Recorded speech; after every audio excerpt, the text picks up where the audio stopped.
The first thing that I want to acknowledge is that it was not just Marvel, but Disney that put this image out into the world. So much for staying neutral, eh, Chapek? That's what he said in a recent shareholder call. But this is not neutral. That is just an absolutely stunning image that I think will be used forever. I don't even want to call it a meme because it's much more serious than that. But, the world is in a serious place right now.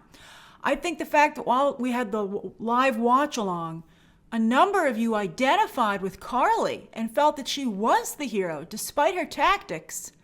I felt that was sad. Unfortunate that anybody would be pushed to a place where they would feel that way.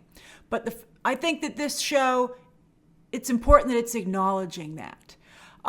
Parasite won Best Picture, and I think that one of the things that was so extraordinary about that film was that it acknowledged that there's no more patriotic allegiances in this world anymore, but that people are divided by their economic situations. That's where the allegiances lie. You gravitate not to your country, but to your economic group.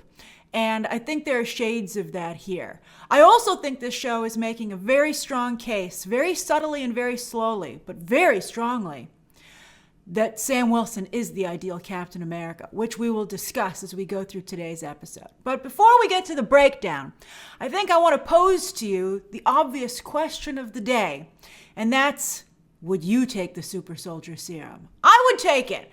I mean, my only concern is that I don't trust Nagel as a doctor. I think he's a little squirrely.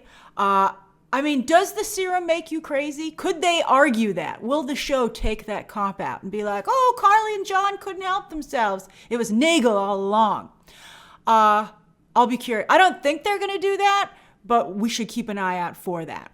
Also, if Sharon is the power broker, which it becomes more and more obvious that I think she is, did she take it? Because there are 5 missing vials, which I didn't even realize until I went through this show, shot by shot to do this breakdown.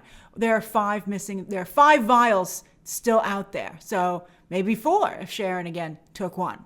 I can't believe Zemo didn't take it. I think it's a mistake for him, and I think it's a mistake for the character. I think it would have been better if he had it. Although, you have to respect that he not only talks the talk, but walks the walk. I pegged him. I nailed it. He is the Loki of the Captain America section, and all that entails, including being someone you kind of still root for. I thought he was great here. And speaking of wealth and class, Zemo is represents the very wealthy, and you can see how he navigates, and I think that's really fascinating. I think really interesting stuff. Now, John Walker and Karli Morgenthau, in my opinion, are 2 sides of the same coin. She's even referred to as Captain America herself this episode by one of her acolytes, is what Zemo calls them. I love that too. But speaking of Zemo, it's what Zemo talked about last episode, the cult of personality. Zemo has very interesting theories. I think, he gives TED Talks, but I think they're actually very helpful. He really is the super soldier expert at this point. Now, the name of this episode is The Whole World is Watching, and it's harder to operate when everyone is following your every move, which we see in real life, not just on this show. And perhaps that's why Sharon and Zemo might be the smartest, because they're operating off the grid. All right, let's break it down. So we start in Wakanda, and boy, when the music came in, that guy deserved his Oscar. He also went on to do the music for The Mandalorian. He does great stuff. But as soon as they were like Wakanda, I was like, woohoo! But then it became budget Wakanda because they were in the woods.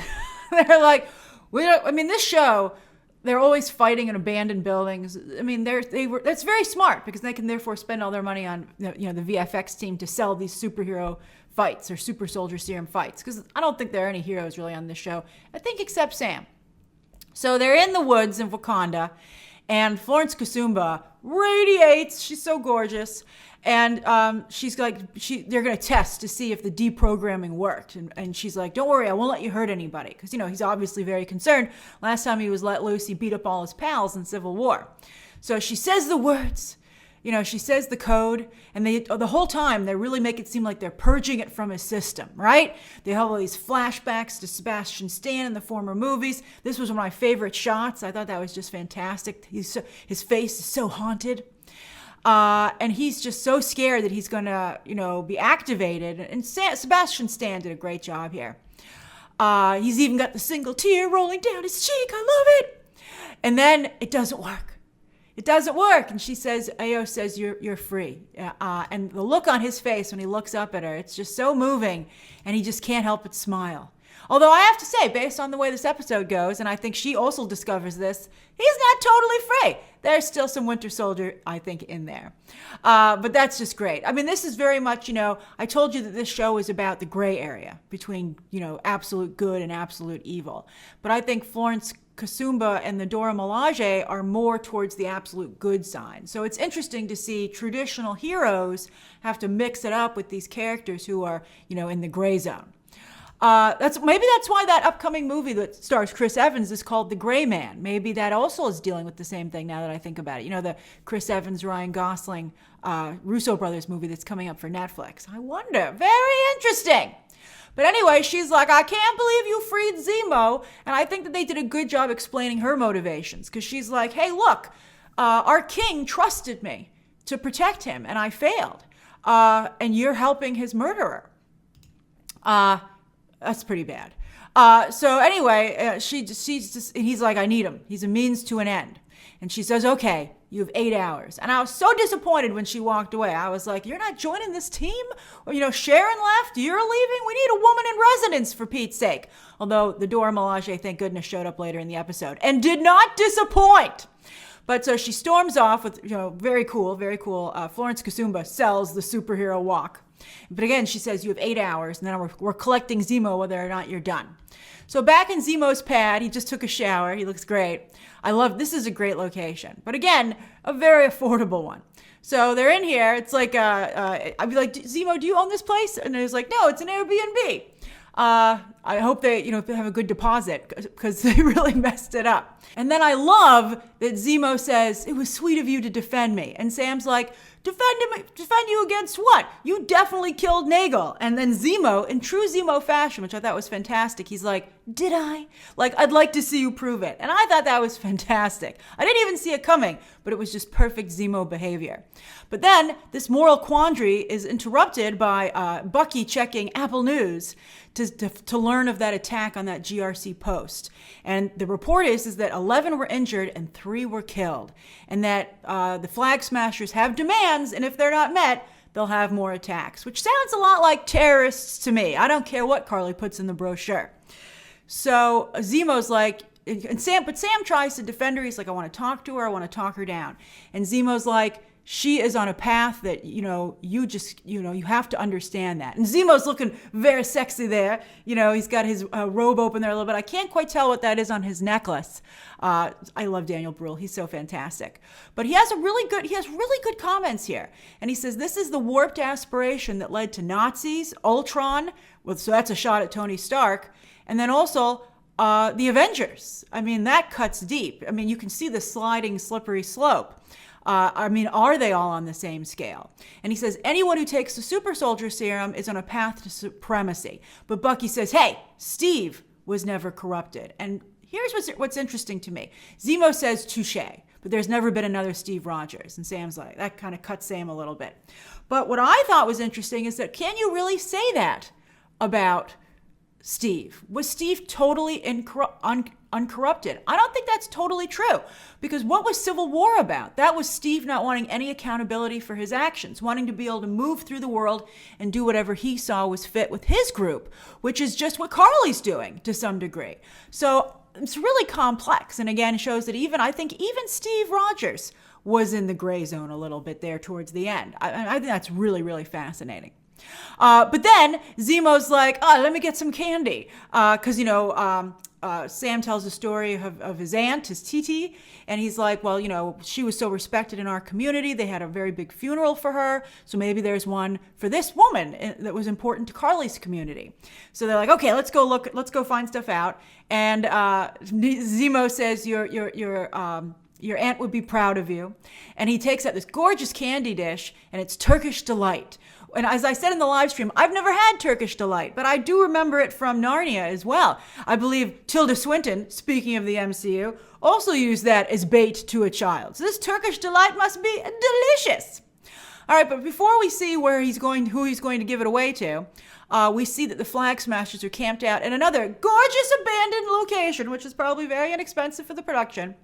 And so they're camped out and they're hearing the news, and it's pretty bad. One of those guards had just started work there. He was just trying to earn a living. He had a family. He's dead. And they're all kind of like, whoa, this is getting pretty intense. But in the same newscast, they're like, hey, more people are becoming interested in the Flag Smashers because it looks like they're getting results. So the reach of the group, but also the danger of the group is growing. And there's Karli. She goes off to be by herself, which is never maybe necessarily a great thing for a leader if she no longer has the conscience of her advisors. So they go to this place that we saw before where Karli's group has been hiding out, an abandoned, it seems, GRC, refugee center. And Zemo's a little tone deaf here. He's like, they used to throw great parties here. Now it's a dump. Look what they've done to it. And you're like, whoa, Zemo, have some compassion. So they decide to split up. And Bucky and Sam do the typical hero thing. They walk around, they're like, we're here to save the day. Tell us what we need to know. We're on your side. And everyone there is like, no, you're not. We don't trust you. I think it's funny that they put the Flag Smashers logo on like a sewing kit. I'm like, it's not a happy, fun group. It kills people. But so Sam sees this guy who's also, the casting director does a very good job on this show. So it's like, the battle of the male models, which is how my friend once described soccer in Europe, which I thought was hilarious. So anyway, nobody wants to give Sam and Bucky any help. But Zemo sings a creepy child song, but for some reason, I guess because Eastern Europe, hey, I have Eastern European relatives, they're like, we love it.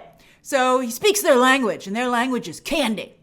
So he says, hey, and only this girl was paid to talk. All the other little children are extras, which is why they can't say anything.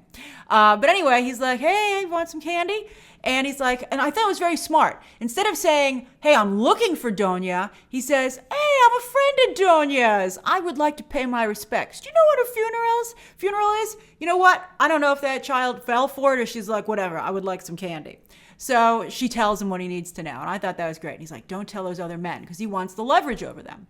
So they go back to where they're hiding out, and Sam really puts things in perspective. And this is one of the reasons I think he's such a great Captain America, in that he understands the complexity of the situations. He's a great modern Captain America. He sees all sides. He keeps his cool. That's what America's supposed to be.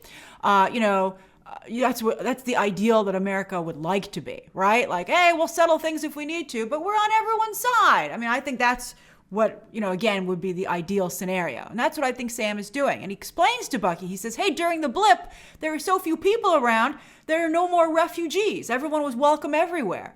But then in an instant, when everyone came back, they got kicked out again. I don't know how you could kick someone out of their home. If they were already living there, that seems very odd to me. And also, was there no money during the blip? I mean, things weren't that bad. I mean, weren't these people, once there was no one else there? That's 5 years. You think you'd be able to amass something? You think you could use maybe the system? You would think a lawyer would take advantage of the opportunity and try to represent everybody.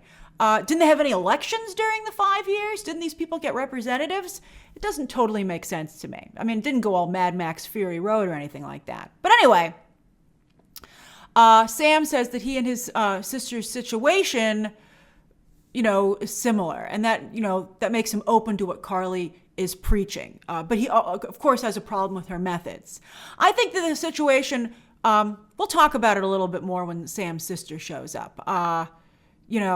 I think that there's not only the problem of thinking everything's black and white when you're looking at things, but it's a problem to look at yourself inward with in a black and white scenario, and to not look at the gray zone. And maybe, we'll talk about it. But I guess just basically, I feel like Sam and his sister feel like the bank is trying to take their home, which Karli says, and it's like, well, you did take out a loan and you used your house as your collateral, which Sam says his sister shouldn't have done, but she did.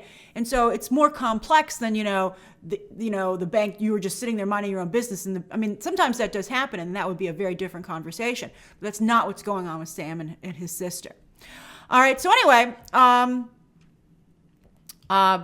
Zemo's making some tea. My parents have that teapot. Not that exact one, but they have a glass teapot. They're a lot of fun. So he's making some cherry blossom tea, and he comes over and he's like, and I like the Bucky's like, what'd that kid say to you? And he's like, I know where the funeral is, but I'm not telling you. And Bucky also like gets really violent. So I'm like, are you totally purged of the super soldier? I mean, of, the Winter Soldier situation? And what does super soldier serum do to people? Like that's, like, do you think that's how you have to solve all your problems? Even Bucky's like, whoa, man, don't do that. He's just going to do that head tilt thing. And I love that Zemo recognizes that he's doing it and straightens his head. But it's brilliant because that head tilt, just like that candy, comes up later in the episode. Very, very smart. Derek Kolstad wrote this one again. He did a great job. But first we cut to Sharon, who's totally the power broker. How else would she have access to a satellite or two? I mean, maybe through her old S.H.I.E.L.D. connections, although S.H.I.E.L.D. doesn't exist anymore. But look how all these guards just let her walk by. I think she's the power broker. I think she's working for them. But Sam's like talking to her. He's like, I could use a little bit of help from you. And she's like, oh, okay, but Sam, I really think you should keep going and get that serum. And I think that Sharon's hedging her bets and letting Sam do her dirty work for her. I think that's totally what's going on there. But so they go to this graveyard. And at first I thought that might be a Marvel character where they had the serum hidden. But that's actually his grandfather, who he talks about, or great-grandfather. So they hid the super soldier serum in his grave. They have a lot of these cemeteries all over Europe. They're very lovely. I thought this was a very powerful, symbolic place to hide this stuff. Because, there were so many wars there, 2 world wars, so many people died fighting for their countries, fighting for for moral victories, especially over the Nazis. I think this is very interesting. So she opens it up. I can't believe they have a fanny pack of super soldier serum. But there's only 7 vials in there. And remember, there were 20. They said that there were 20 vials. Now, let's see. I think that only looks like it can hold 15. So the guy, Nagel said he made 20, right? So it does make sense if she only had 15, so they gave away 8. So there are 8 missing from here, right? But that means that there's 5. So there's 5 in the wind, another row. So where are those? Where is that serum? I think that's very interesting. And if the power broker still has it, Sharon, why is she so eager to get the rest of this? I'm very curious as to what's going on with the other vials. We did the math. There's 5 missing. So let's see here. So they have this conversation and she's like, do you think I'm right to make more of us?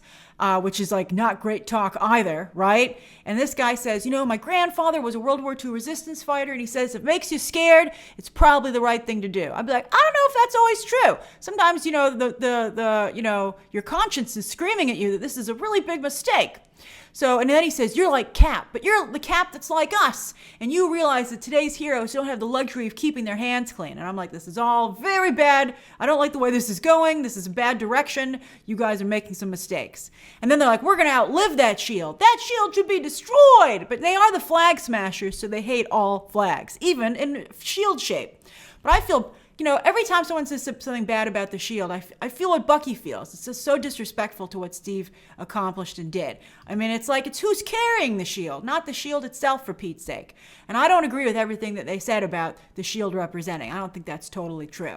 All right, so anyway, the new Captain America, John Walker, and Battlestar catch up to them. They're like, how'd you trace us this time? And they're like, you're Avengers running around. Everybody sees you. And on that note, they're being filmed right now. So maybe they shouldn't wear their costumes every time they walk around. Although I think John Walker likes being wrapped in the flag, which is part of his problem.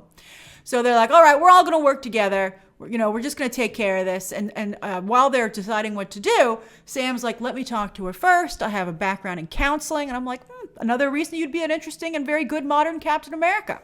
And even Battlestar is like, let's let him try it. Let's just let him try it. And Battlestar is such a great guy, which you're going to see was important to set up by the end of this episode. So they go and they meet Zemo's associate. Hey, he shows respect to the kids. That's why they help him. A little Fagin action here. And he also gives her 500, of that currency, which is no small amount. That could really help her and her family. So yeah, it's like Sam and Bucky are like, do it because it's the right thing. And Zemo's like, here's 500. And they're like, okay. He's like, here's money and candy. And they're like, what do you need to know? So they go off, Zemo leading the way with his amazing coat. Supermodel turn. And I like that they have these old GRC posters all over the place, just to remind you of how bad a job that organization is doing.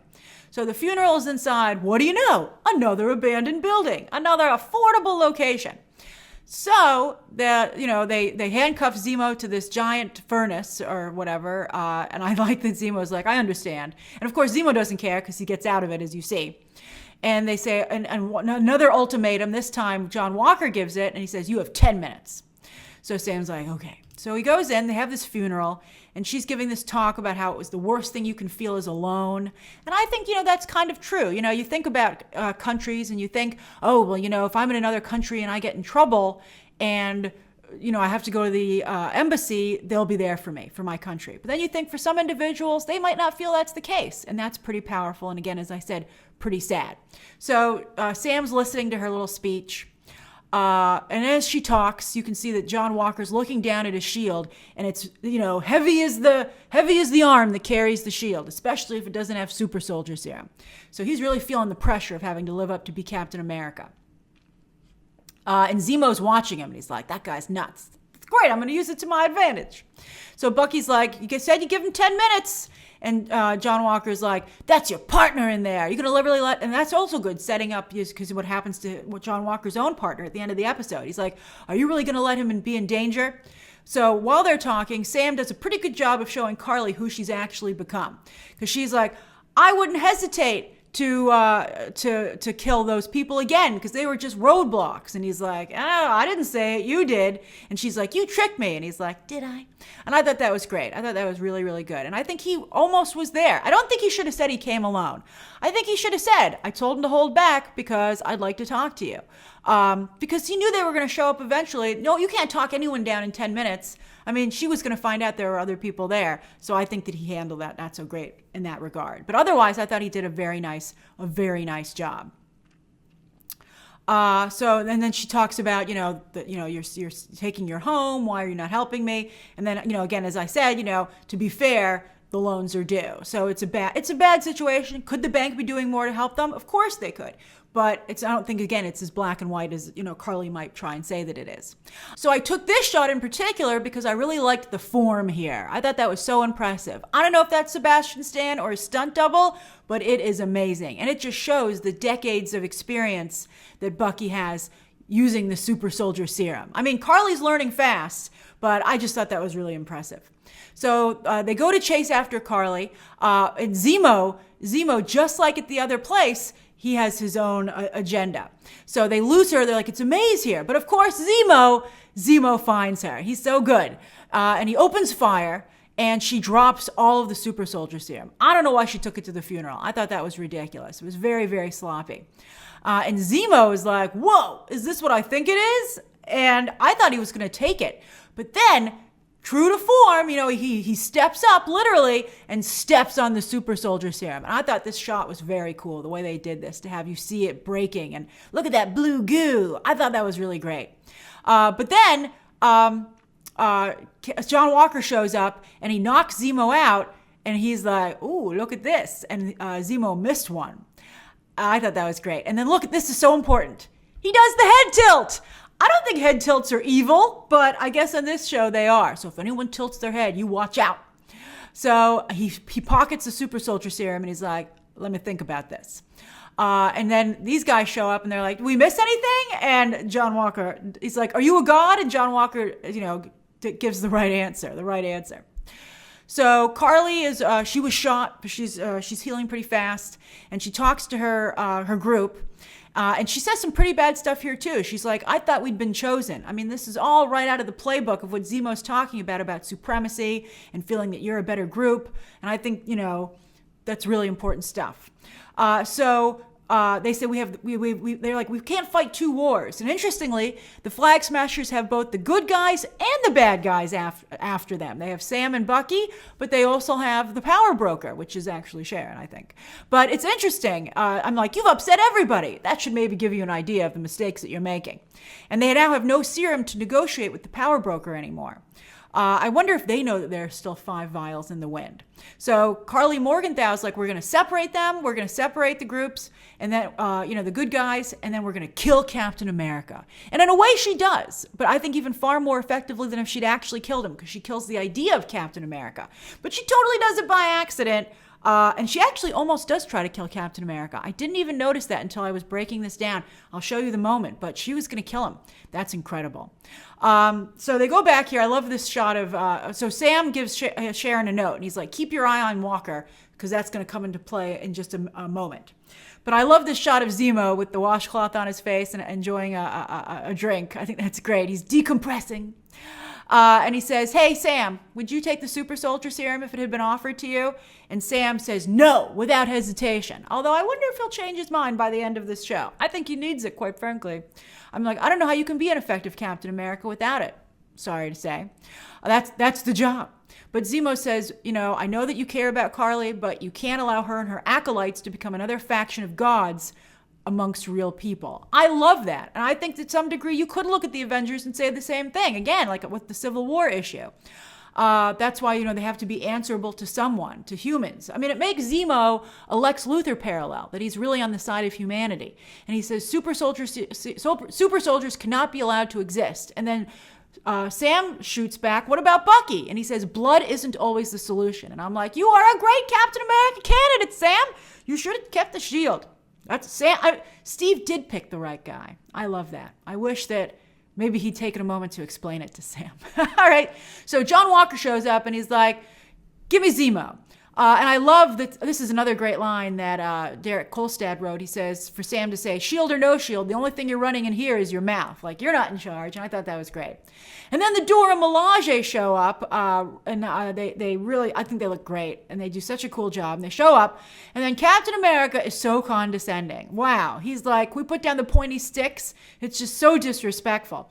And then he actually touches Ao. I mean, he kind of physically tries to mansplain the situation to her. And she is not having it. So this was a great action sequence. And as some of you reminded me, the Dora Milaje are enhanced. It's not super soldier serum, but it is that root, that purple flower from Wakanda to some degree. So Zemo's just watching the whole thing go down. He's like, because, everyone takes their eye off the Zemo ball. And I also love that, Sam's like, we should step in, Bucky. And Bucky's like, oh yeah, you're looking good. You're looking good, John. But he does decide to step in because he thinks things maybe are going too far. And Ao does not appreciate that. That's the second time that he's messed up in her business after all she did to help him. So they have this big fight. Zemo escapes, which I don't blame him. And I thought they had some good fight choreography. I thought that Anthony Mackie really had great form in particular. The silhouettes were great. Everyone was very sharp here. The movements were excellent. And then look at that aim, the way they take out the shield by impaling it to that table. That was very clever. I loved that. And, it was so humiliating for John Walker. It was so great. So I love that Ao takes out the arm, that she built a fail-safe into it. Isn't that brilliant? Of course they did. And I love that it never occurred to Bucky that they would, which goes to show you that, they might be a little bit more on the heroic, the hero to villain spectrum. They might be a little bit more towards the hero side than him, but they're not idiots. They're not so, sometimes you can be so heroic you're naive. And Wakanda is not that way. I love the look on his face, too. And he looks so much smaller with his arm missing. Not just in size, but, I think he loses his self-confidence a little bit. That was great. I love the look she gives him. Could they maybe be a couple? I love it, because he's clearly never going to date Natasha like he did in the comics. I'd love to see White Wolf. She calls him White Wolf in the beginning. I'd love to see White Wolf go back to Wakanda there. He said he was very happy there. So can the Dora Milaje date? Okay. All right, so I'm shipping them a little bit. All right, so here I love that this other Dora Milaje took the shield. And she did the Captain America move where she stepped on it and flipped it up. And I gotta say, the shield looks good on her. They should have shields, very much like Wonder Woman, but instead of a sword, they have these spears. But I think they should consider maybe adding a shield to the ensemble. You can really do a lot with that, as we've seen with Captain America and Wonder Woman. And I love, and she's like, Zemo's gone, leave it, leave the shield. And I like that this Dora Milaje, who also looks lovely, is like, all right. And boy, they really left an impression on these guys. Good for you, ladies. They took off Bucky's arm. They took away the shield. They totally dominated the room. It was fantastic. And then also, speaking of Wakanda, I love that there's even a clear Wakandan design to this technology. I mean, isn't that cool? I mean, they have a technological signature. I think that's fantastic. And you can really see that John Walker, he's like, and they weren't even super soldiers, which is so insulting. I think it's because they were women that he was particularly humiliated, and he's a jerk. So he's like, boy, they're really making a strong case for him to take the super soldier serum. So anyway, he's still considering it though. So they have this gorgeous locale, which is actually a real place, so it might have been a little bit more expensive for them to rent it. But it's gorgeous. And while they're having their coffee, someone asks John Walker for his autograph, which we never really saw happen with Steve, because I think, that's not really what he was into. I think that's an interesting distinction between the two of them. And I would have asked for Battlestar's autograph. I love that Battlestar says, hey, I have a little symbol that I draw on everything. It's their loss. But, it's also the government's fault because they should both be on that postcard. And then if they were both on the postcard, I think they would have asked for Battlestar's signature. So anyway, they're talking, and he's like, would you take the super soldier serum? And Lamar says, I think that it just makes you more of who you originally were. And he uses Karli versus Steve as the comparison. And then, John Walker's like, well, where would I be on that scale, the hero to villain scale? Which is interesting that he only sees the world. They both are only seeing the world in absolutes. So anyway, they allude, though, in this conversation to their past mission. And it seems it was not exactly kosher. So you're like, yeah, guys, I think that maybe you would not be a good candidate for the super soldier serum. So they're like, what should we do? And I think they don't have, and also they're like, man, if we'd had that when we had our mission, we could have saved so many more people. And you're like, what? By killing your enemy? And again, this is a good example of how Sam has more compassion and has the responsibility. With great power comes great responsibility, as Uncle Ben said. And if you take the super soldier serum, it gives you a responsibility to see every side of the situation so you can make the fairest decision. So then, anyway, they have a phone call here where Karli calls up Sam's sister, and she's like, I'm not a terrorist, I'm a revolutionary. And then they have such a powerful line where his sister says, my world doesn't matter to America, so why should I care about its mascot? And I was like, damn. But at the same time, I'm like, why wouldn't you put your brother up for it? Why wouldn't you say, I know who should be Captain America? My brother Sam. I mean, I think it's important, I think that Sam's sister Sarah is another example of how hate is destructive to you and everyone around you. Because, if you have an opportunity to get in there and be part of the system, I have to tell you, the only way you can truly change a system is from the inside. I mean, you can topple a system sometimes, but that takes an extraordinary amount of sacrifice, power, and time. The best way to change something is from the inside. So get a Captain America in there that's on your side. So that's what I think the best course of action would be. I do believe that Sam will be Captain America by the end of this show. But anyway, maybe not working for the government, but we know he gets the shield back. We've seen it in the trailers. So anyway, Karli turns on her too, which just goes to show you that, don't believe that and that just goes also to show that Karli is just becoming what she hates. She just has different priorities because she's not trying to help Sarah either. She's like, help, give me what I want, meeting your brother, or I'm going to come and kill you and your kids. So that's pretty bad. I can't believe that Karli's like, yeah, I'm still the hero of this story. So Sarah calls her brother, and Sam's like, go leave, pay only stuff for cash. I'm going to take care of this. And Karli clearly went too far. So they set up their meet and greet, and finally he puts on his suit. I mean, he's been going around in his civilian clothes, and he doesn't have the super soldier serum for like the last couple of episodes. So they go in there, and Karli's like, hey guys. She doesn't seem too upset that he came with someone else. But I guess she's just glad Captain America, John Walker's not there. But then Sharon is watching them with her satellite in a super, she just looks like she's in a villain lair. And so she's using her satellite, and she says Walker is closing in. It looks like, I think, on the Flag Smashers. And so everybody's like Karli's going to try and, actually, I don't know if Karli's going to help the Flag Smashers or because she wants to kill Captain America and she feels this is her chance. But everybody, they all go on the run to go and try and get to the location where this is going down, where Captain America and Battlestar are cornering the Flag Smashers, the rest of the group.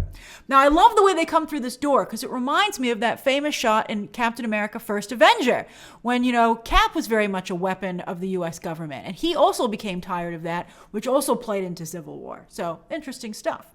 I wonder if Cap would have worked with Bucky. I'm not sure. I mean, it was Zemo.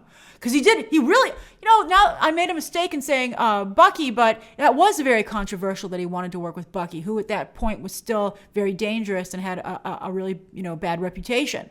That's one of the other things that started Civil War. So maybe Steve would work with Zemo. That's pretty, Thor's worked with Loki. It's an interesting question. All right, so anyway, boy, that shield, you really are carrying around the flag when you have that on. I like it when in... I think it was Civil War or Winter Soldier when it was a little more distressed. I like the shield when it's a little more distressed. When it's all bright and shiny like that, it does seem a little bit too propaganda-y to me. So he gets distracted, and Battlestar goes up ahead and gets taken. So that's another great shot. These are some great shots. And I think it's in this moment, I'm not sure if he takes the super soldier serum here. Did he take it before they even arrived? Or is he like, this is going south, I better take the super soldier serum? So great shots in here. That's a beautiful location, even though, again, I think it was very cheap. And so look at this too. Like he's just such a tarnished Captain America. Steve Rogers would have found a clean window. So he gets ambushed by this Flag Smasher in here. And then I think this is what gives away that he already took it. I didn't even realize it at first, but he's able to impale his shield in the wall. He throws it so hard, which is a callback to when Isaiah Bradley impales that case in the wall when they went to visit him. So I thought that was very interesting. Very well done. Now, speaking of good directing, this is a great shot because when he pulls it out of the wall, it reveals the Flag Smasher in the shadow there, and he comes out and attacks him, and I thought that was excellent. It made me jump during the watch-along. I thought that was great. So they're rushing to get there. Bucky's doing a super soldier run, and so is Karli. But Sam arrives. He's got his jetpack, which doesn't hurt either. And I'm so impressed with his maneuverability, even in a stairwell. Those mechanical wings are an amazing technological feat. So they get interrupted by this guy being kicked through the door. He flies down the stairs because he's fighting now a real Captain America. He's not only got the shield, but he's got the super soldier serum. And he bends that pole right around, and that gives it away. And even Sam's like, what did you do? And he's like, they have Battlestar. So they take on these two ladies. And look at Sam, again, flying in these enclosed places. And we have some great shots here. It looks really great. I like that Sam used his jetpack to drive that woman back. It's almost kind of like he, farted a little bit. I thought that was hilarious. I was like, that's not like the coolest thing to do, but it is effective. And we get that great shot from the trailers of Bucky with his knife work. But then look, this Flag Smasher grabs Captain America and holds him for Karli to kill him. That's incredible. Right there. There's no going back. For these Flag Smashers either. That's just horrible. That's horrific. So she was going to assassinate him. And that makes us all the more sad because Battlestar, who freed himself, because he's good in the field, damn it, he saves John Walker, his friend and his fellow soldier, his partner. He tackles her. She punches him so hard that she kills him. That was just really sad. And I was shocked, though, that everybody in the room was so surprised. I'm like, the famous saying, you play stupid games, you get stupid prizes. Oh my God, someone died? Again, Sam and Battlestar are the most vulnerable people in that room because they don't have the super soldier serum. Also, I gotta say, they're the only two, well, Karli also is a person of color, but, there's a real, unbalance of power here. I just can't believe that he died. And he died saving his friend. So you can really see why this really, really gets John Walker. They've lived through so much together. They've survived so much together. And now Battlestar is dead. So Karli makes a run for it. And I love this shot too. It's right out of Wonder Woman.